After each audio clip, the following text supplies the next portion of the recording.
Brought to you by Palvi Agrico. पालवी ॲग्रिको, भारताचा पहिला AI तंत्रज्ञानावर आधारित B2B आणि B2C ई-कॉमर्स प्लॅटफॉर्म. शेतीसाठी जे काही लागणार थेट तुमच्या बांधावर पोहोचणार, मोबाईलच्या एका क्लिकवर. ऑक्टोबर महिन्याला सुरुवात झालेली आहे आणि अजूनही परतीच्या पावसाला सुरुवात झालेली नाहीये. अनेक ठिकाणी अक्षरशः उन्हाचे चटके लागतायत, तर काही ठिकाणी रिमझिम स्वरूपाचा पाऊस बरसतोय. अशातच हवामान खात्याकडून एक नवीन माहिती समोर आलेली आहे. हवामान खात्याकडून सांगण्यात आलेलं आहे की यंदाच्या वर्षी ऐन दिवाळीमध्ये पावसाचं सावट असणार आहे.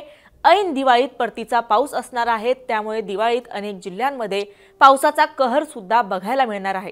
त्यामुळे नक्की कुठे काय स्थिती असणार आहे, परतीचा पाऊस नेमका कोणत्या तारखेपासून असणार आहे, त्यानुसार हवामान खात्याने कुठे कोणता अलर्ट दिलेला आहे, सागरी वाऱ्यांची नेमकी काय स्थिती आहे, हे सगळं आपण सविस्तर समजून घेणार आहोत या व्हिडिओच्या माध्यमातून.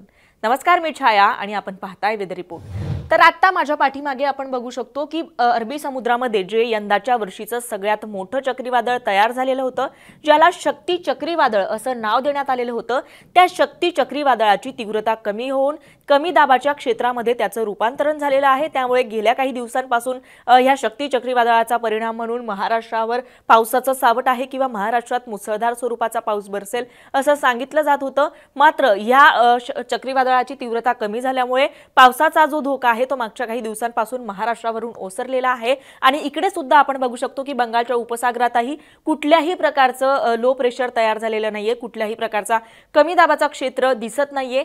त्यामुळे पुढचे काही दिवस कुठेही पावसाची शक्यता नसणार आहे असा प्राथमिक अंदाज आपण या सॅटेलाइट इमेजच्या माध्यमातून लावू शकतो. आता ह्या सगळ्यानुसार आता भारतातल्या राज्यांमध्ये पावसाची नेमकी काय स्थिती आहे, कुठे पाऊस बरसतोय आणि कुठे पाऊस थांबलेला आहे, नक्की काय स्थिती आहे, हे आपण पुढच्या स्लाइडच्या माध्यमातून समजून घेऊ शकतो.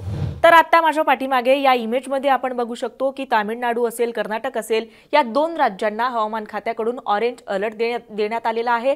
मुसळधार स्वरूपाचा पाऊस या दोन राज्यांमध्ये बरसतोय. तर इतर जे राज्य आहेत, केरळ असेल, आंध्र प्रदेश असेल, याचबरोबर इकडे 7 सिस्टर्स ऑफ इंडिया ज्या राज्यांना म्हटलं जातं, ज्यामध्ये अरुणाचल प्रदेश असेल, मेघालय असेल, नागालँड असेल, हिमाचल प्रदेश असेल, या राज्यांना हवामान खात्याकडून येलो अलर्ट देण्यात आलेला आहे. महाराष्ट्रातले थोडे जे मराठवाड्यातले जिल्हे आहेत तिथे काही प्रमाणात ढगाळ वातावरणाची स्थिती असणार आहे.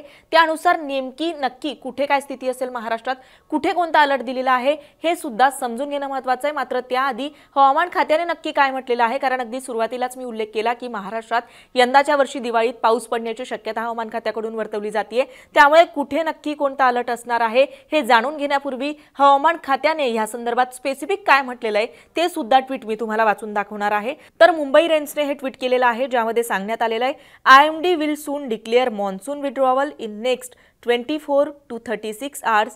Temperatures in Mumbai will continue to cruise near 32 degrees Celsius and pleasant nights at 22 degrees Celsius to 23 degrees Celsius. Interior MMR will dip below 20 degrees Celsius starting next week. याचा अर्थ असा की गेल्या 24 ते 36 तासात मान्सून परतण्याची घोषणा लवकरच IMD करेल.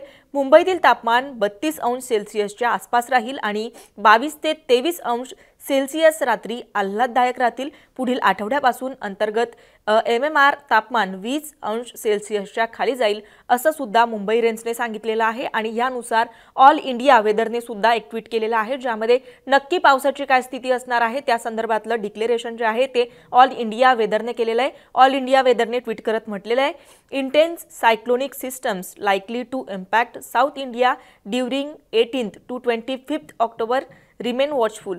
म्हणजे 18 ते 25 ऑक्टोबर दरम्यान दक्षिण भारतावर तीव्र चक्रीवादळ प्रणालींचा परिणाम होण्याची शक्यता आहे. त्यामुळे सावधगिरी बाळगा असं सुद्धा ऑल इंडिया वेदरने म्हटलेलं आहे. म्हणजे 18 ते 25 ऑक्टोबर म्हणजे ऐन दिवाळीच्या काळामध्ये महाराष्ट्रात पाऊस पडण्याची शक्यता असल्याचं हवामान खात्याने म्हटलेलं आहे. याचबरोबर हवामान तज्ज्ञ के सोसाळीकर यांनी सुद्धा एक ट्विट केलेलं आहे, ज्यामध्ये त्यांनी सांगितलंय, दिवाळीच्या काळात पाऊस असेल. ऑक्टोबरच्या मध्यापासून महाराष्ट्रातील काही भागात सामान्यपेक्षा जास्त पावसाची शक्यता आहे असं सुद्धा त्यांच्याकडून सांगण्यात आलेलं आहे।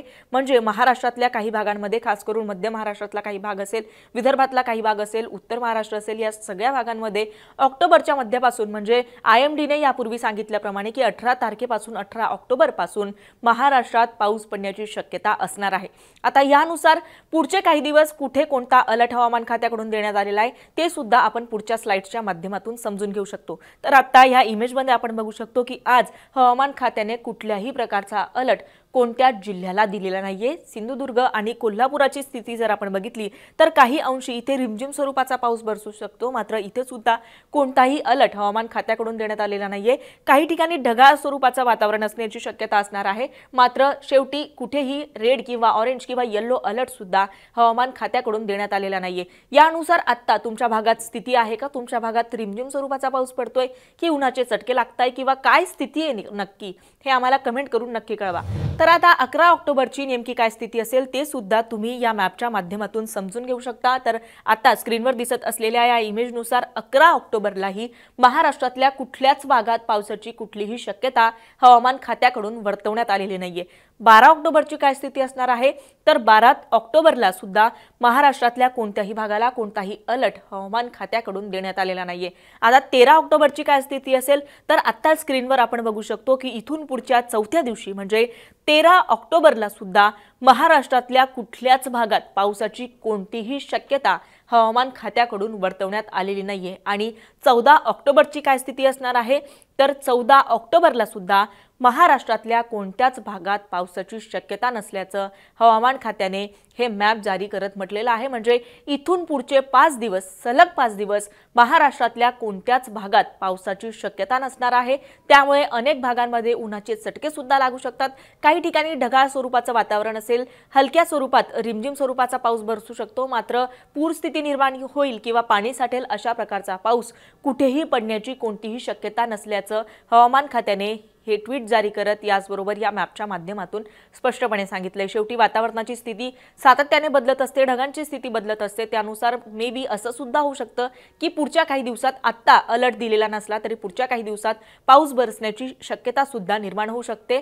तसं झालं तर त्या संदर्भातले अपडेट्स आम्ही वेळच्या वेळी तुम्हाला देण्याचा नक्कीच प्रयत्न करू। हा वेदर रिपोर्ट तुम्हाला कसा वाटला आणि तुम्हाला तुमच्या भागासंदर्भात आणखी काही प्रश्न असतील, तुमच्या जिल्ह्यासंदर्भात तुम्हाला काही प्रश्न असतील तर आम्हाला कमेंट करून नक्की कळवा।